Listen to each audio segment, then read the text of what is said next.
जी, हमारे साथ अली मूसा गिलानी साहब मौजूद हैं। दो सवाल सर आपसे पूछने, एक तो तोशा खाना वाला मामला चल रहा है उमर फारूक का, जिसके ऊपर इमरान खान साहब के ऊपर नाम आ रहा है।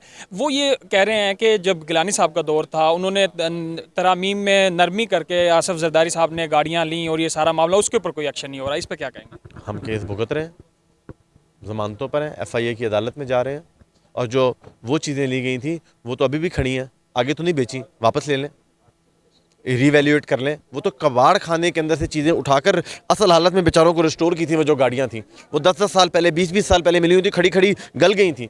उनको तो कहा कि यार इसकी वैल्यू करा के हम खरीद लें, क्योंकि यहाँ पर तो पड़ी पड़ी गल जाएंगी।